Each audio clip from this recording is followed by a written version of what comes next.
Shalom saudaraku yang dikasihi Tuhan. Mari kita bersama menikmati teh hangat. Teduhkan hati, hadirkan semangat. Pada saat ini kita akan membaca firman Tuhan yang diambil di dalam Injil Yohanes pasal yang ke-9 ayat yang pertama sampai ayat yang ke-12 bagian kedua. Namun kita akan membacanya hanya pada ayat yang pertama sampai ayat yang ketiga saja. Demikianlah firman Tuhan.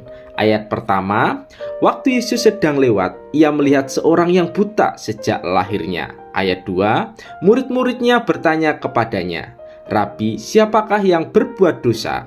Orang ini sendiri atau orang tuanya, sehingga ia dilahirkan buta?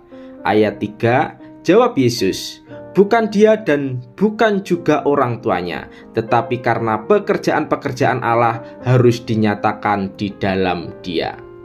Saudaraku yang dikasihi Tuhan, kita menyadari tidak semua orang di dunia ini dilahirkan sempurna. Terkadang kita melihat mereka dari awal tidak dapat mendengar, melihat, memegang, bahkan berjalan. Ketika kita merenungkannya, banyak hal yang dapat kita pikirkan.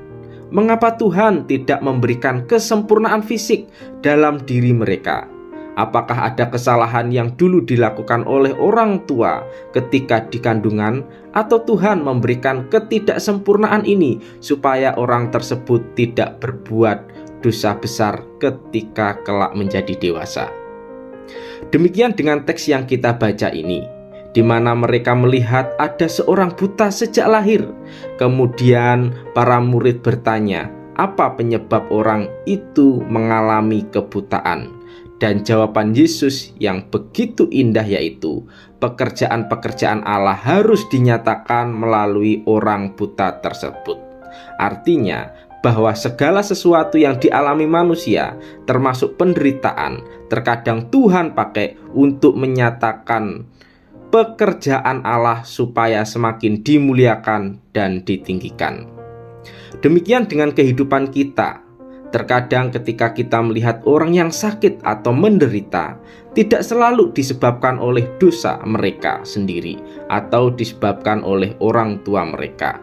Dan mungkin memang Allah melakukannya terhadap orang tersebut untuk menunjukkan pekerjaan Allah supaya Allah semakin ditinggikan dan dimuliakan.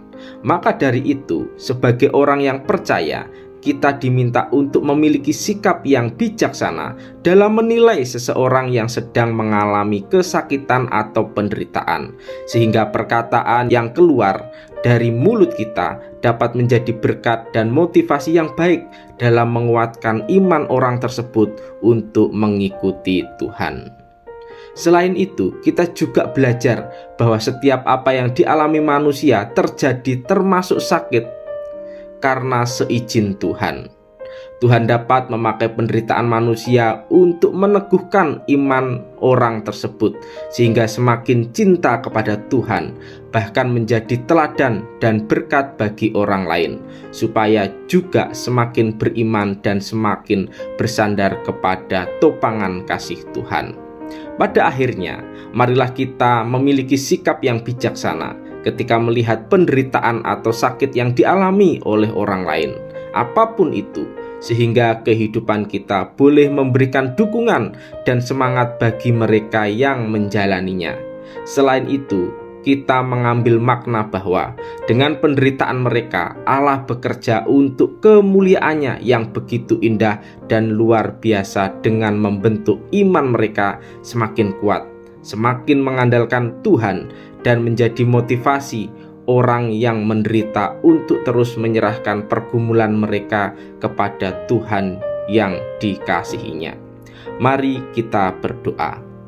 Tuhan, berikanlah kami hikmat dalam memandang sebuah penderitaan yang dialami oleh saudara seiman kami, sehingga ketika kami bersikap dan berkata dapat memberikan pengharapan, semangat, dan sedikit membantu mereka untuk terus bertahan dalam iman.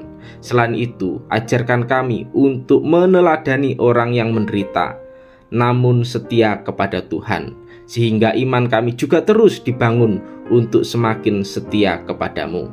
Di dalam nama Tuhan Yesus kami sudah berdoa. Amin.